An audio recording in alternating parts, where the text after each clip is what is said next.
राधे राधे दोस्तों, आज हम आपको सुनाने जा रहे हैं परम श्रद्धेय श्री प्रेमानंद जी महाराज की एक ऐसी दिव्य और जीवन को झकझोर देने वाली कथा, जिसे कृपया ध्यानपूर्वक, श्रद्धा और भक्ति भाव से अंत तक अवश्य सुनिएगा। ये सिर्फ एक कथा नहीं है, यह एक आत्मा से आत्मा की पुकार है, एक संत की वाणी से निकला वह सत्य है जो जीवन, मृत्यु और परम गति के रहस्य को उजागर करता है। आत्मनीतानंद जी महाराज इस कथा में न केवल एक अद्भुत आध्यात्मिक अनुभव साझा करते हैं, बल्कि यह भी बताते हैं कि मृत्यु कोई अंत नहीं, बल्कि आत्मा की यात्रा का एक गहरा अध्याय है। उन्होंने स्पष्ट किया है कि कौन मृत्यु के पश्चात कहाँ जाता है, आत्मा किन स्थितियों से गुजरती है और क्या है मृत्यु के पश्चात की पीड़ा और शांति। और आज इस संदर्भ में हम श्रद्धांजलि अर्पित करते हैं हाल ही में व्यासनगर में हुए प्लेन क्रैश दुर्घटना में दिवंगत उन सभी आत्माओं को जो असमय इस संसार से चली गईं। हमारी यही प्रार्थना है, हे प्रभु, उन सभी आत्माओं को शांति प्रदान करें, उन्हें अपने चरणों में स्थान दें और उनके परिवारजनों को संबल दें। आगे इस कथा में अकाल मृत्यु या दुर्घटना में प्राण जाने पर क्या होता है, ये भी जानेंगे। यदि यह कथा आपके अंतर्मन को छू जाए तो कृपया इसे लाइक करें, शेयर करें और चैनल को सब्सक्राइब अवश्य करें, ताकि इस दिव्य ज्ञान को अधिक से अधिक आत्माओं तक पहुंचाया जा सके। अब आइए हम प्रवेश करते हैं उस गूढ़ और अद्भुत सत्य में, जहां आत्मनीतानंद जी महाराज स्वयं एक दिव्य वार्तालाप में आत्मा, काल और परमात्मा की लीला का साक्षात्कार कराते हैं। गुरुजी अपने आश्रम शांतिलोक तपोवन में शांति से विराजमान थे। उनके पास भक्तों की भीड़ लगी थी, पर जो भी आता वो अपने जीवन का समाधान लेकर लौटता। उस दिन एक विनम्र शिष्य श्रद्धा भाव से प्रश्न लेकर आया। उसकी आंखों में चिंता थी और स्वर में गहरी जिज्ञासा। गुरुदेव, उसने कहा, आपके चरणों में दास का कोटि कोटि प्रणाम।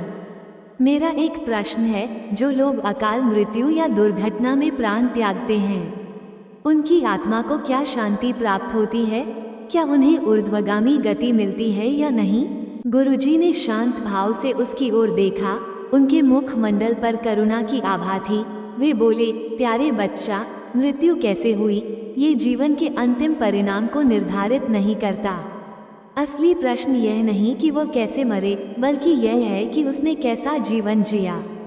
हमने बड़े बड़े संतों की भी दुर्घटना में मृत्यु होते देखी है। पूज्य धरणीधर बाबा, जो सत्यधाम कथा करने जा रहे थे, श्री चरणों के दर्शन किए और लौटते समय एक ट्रक ने आकर उन्हें टक्कर मार दी। पर क्या आप कह सकते हैं कि उनकी आत्मा को शांति नहीं मिली? नहीं बच्चा, वो तो देवी माधवी की कृपा से उसी क्षण उनके चरणों में लीन हो गए। उसी प्रकार कैलाशनाथ योगी जी महाराज कितने बड़े सिद्ध संत थे। अंत समय में एक विक्षिप्त व्यक्ति ने गड़ासा मार दिया, क्या उनकी अधोगति हुई? अरे नहीं, वह तो जीवन में ही ब्रह्मपद को प्राप्त हो चुके थे। उनके शरीर को भले क्षति पहुंची हो, पर आत्मा तो प्रभु की गोदी में जा समाई। गुरुजी ने कुछ क्षण रुककर गहरी सांस ली, फिर आगे बोले, याद रखना, मृत्यु की घटना से किसी आत्मा की गति तय नहीं होती। वो तय होती है जीवन की धारा से। राजा भानुपाल को देखो, सर्प काटने से मृत्यु हुई, पर वो सीधे परम पद को प्राप्त हुए। क्यों? क्योंकि उनका जीवन पूर्णतया भक्ति में समर्पित था। और दूसरी ओर कोई पापी है जो जीवन भर अधर्म करता रहा, फिर भी उसकी मृत्यु आराम से हो गई। कोई रोग नहीं, बस दिल का दौरा पड़ा और चला गया। तो क्या वह स्वर्ग गया? नहीं, उसके पुण्य कर्मों की बची कुची पूंजी उसकी शांत मृत्यु का कारण बनी। लेकिन जब उसके पाप फलित होंगे तो उसकी आत्मा को दुर्गति ही प्राप्त होगी। कुछ लोग पूछते हैं, एक भजन करने वाला व्यक्ति दुख झेलता है, बीमार रहता है और पापी यश करता है, ये क्यों? बच्चा, जो भक्त है उसके सारे पाप उसी जन्म में जलाए जा रहे हैं, ताकि वो इस जन्म में ही मुक्त हो जाए, जबकि पापी अपने पिछले जन्म के पुण्य भोग रहा है, पर उसका आगामी जीवन अंधकार में होगा। मान लो कोई व्यक्ति एक दीवार के नीचे बैठा था और अचानक दीवार गिरी, उसकी मृत्यु हो गई। सब कहेंगे अकाल मृत्यु। लेकिन क्या वो अकाल थी? नहीं, वो पहले से तय हो चुकी थी। किस दिन, किस घड़ी, कहाँ, कैसे मृत्यु होगी, सब पूर्व निर्धारित है। अब ये देखना है कि उस व्यक्ति ने कैसा जीवन जिया। यदि उसका जीवन प्रभु में था, सेवा और भक्ति में था, तो भले दुर्घटना में मृत्यु हो, वह स्वर्ग पाता है। मृत्यु की शैली नहीं, जीवन की शैली महत्व रखती है। कोई गंगा में डूबकर मरे लेकिन उसका जीवन अधर्म में बीता, तो वह नरक ही जाएगा। वहीं यदि कोई कष्ट में मरे पर जीवन प्रभु को समर्पित था, तो वह निश्चित ही परम गति को प्राप्त होगा। गुरुजी अंत में मुस्कुराए और बोले, तो बेटा, मृत्यु कैसी हुई, ये प्रश्न व्यर्थ है। मूल बात यह है, तूने कैसा जिया। गोधूली वेला का समय था। आश्रम में हल्की सी हवा बह रही थी और आत्मविनीतानंद जी महाराज अपने स्थान पर ध्यान मग्न बैठे थे। तभी एक शिष्य अपनी व्यथा लेकर उनके समीप आया। उसके चेहरे पर 7 वर्षों का गहरा दर्द था और मन प्रश्नों से भरा हुआ था। वो बोला, गुरुजी, मेरी 2 बेटियां थीं, 23 और 24 वर्ष की। बड़ी बेटी की तो 1.5 साल की बेटी भी थी। 7 वर्ष हो गए परंतु मन शांत नहीं होता। कभी कभी लगता है, क्या मेरी बेटियां अब भी कहीं अस्तित्व में हैं? क्या उनकी मृत्यु ही उनका अंत थी? महाराज ने अपनी शांत दृष्टि से उसकी ओर देखा और बोले, बेटा, मृत्यु किसी जीवन का अंतिम निर्णय नहीं होती।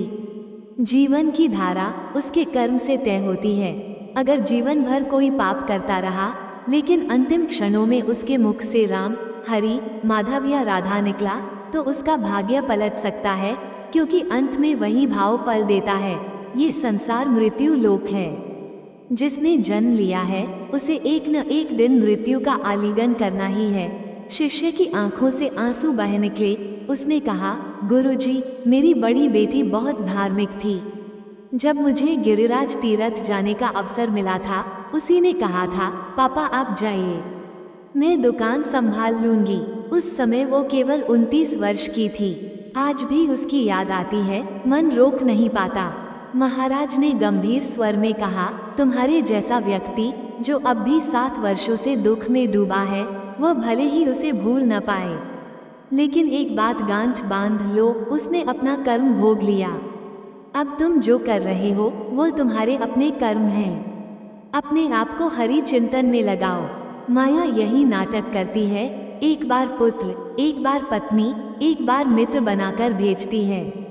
कोई किसी का नहीं, केवल भगवान ही एकमात्र सत्य हैं। वो थोड़ी देर मौन रहे, फिर बोले, तुम्हारे मन में जो पीड़ा है वही पीड़ा संत भावेश दास जी को भी थी। जब उनकी पत्नी सुमंगला मायके गई थी तो भावेश दास जी विरह में अंधे हो गए। वे रात में ही उनके पीछे जा पहुँचे। तब सुमंगला ने उन्हें वो वचन कहा जिसने भावेश दास को संत बना दिया, लाज न आवत भावेश, थोड़े दिन भजी लेत, असु नर तनु जो हरि भजे, सो नर भावेश देत। उन्होंने उसी क्षण अपने जीवन को बदल दिया और अपने प्रिय के स्थान पर भगवान श्री हरि को रख लिया। जिस मोह ने उन्हें गिराया उसी ने उन्हें उन्नति दी, और फिर उन्होंने हरिकथा रत्नाकर की रचना की, जो आज युगों युगों तक अमर है। शिष्य ध्यानपूर्वक सुन रहा था। महाराज ने आगे कहा, जैसे भावेश दास जी ने अपने शोक को भक्ति में बदल दिया, वैसे ही तुझे भी अपने आंसुओं को भजन में बदलना होगा। तेरी बेटियां तुझे रोते हुए नहीं देखना चाहती होंगी। वे चाहती होंगी कि तू अपने जीवन को भक्ति से भर दे, ताकि उनका जन्म भी सार्थक हो। फिर उन्होंने राजा विश्वकेतु की कथा सुनाई, कैसे एक पुत्र की मृत्यु से दुखी राजा को ऋषि कमलप्रभ और ऋषि दिव्यानंद ने आत्मा का सत्य बताया। आत्मा ने आकर कहा, मैं ना इस जन्म में इनका पुत्र हूँ, ना पिछले में। ये केवल अपने स्वार्थ के लिए रो रहे हैं। मैं अपने कर्म का भोग करने आया था, अब चला गया। राजा को आत्मबोध हुआ और उन्होंने भजन में जीवन समर्पित कर दिया। महाराज बोले, भगवान ने तुम्हें भी यही संदेश देने के लिए ये लीला रची है। बेटा, जो चला गया वो अपना कर्म निभा कर गया। अब तुम्हें अपने कर्म सुधारने हैं। हर वक्त राधा नाम जपो। ये दुनिया ठगिनी माया है। किसी पर विश्वास मत करो, केवल प्रभु के नाम पर भरोसा रखो। महाराज ने आंखें बंद कर ली और फिर बोले, ये दुनिया वह जगह है जहाँ शरीर रूपी कपड़ा भी उतार लिया जाता है। तुम्हारा साथ केवल तुम्हारे कर्म देंगे। जो तुमने अच्छे किए हैं वही तुम्हारा पुण्य है, बाकी सब यहीं छूट जाएगा। मृत्यु कभी भी आ सकती है, इसके लिए तैयार रहो। तुम कौन हो, क्या हो, इसकी पहचान शरीर से मत करो, आत्मा से करो। आत्मा अमर है परंतु कर्मों से बंधी है। शिष्य की आंखों से बहते आंसू अब थमने लगे थे। उसने सिर झुका लिया और कहा, गुरुजी, अब मैं रोऊंगा नहीं। मैं राधा नाम का सहारा लेकर अपने जीवन को बदल दूंगा। महाराज मुस्कुराए, बस यही चाहिए था। अब हर दिन राधा हरि नाम लो। तुम भी चलने वाले हो, बस अपनी तैयारी कर लो। यही धन तुम्हारे साथ जाएगा।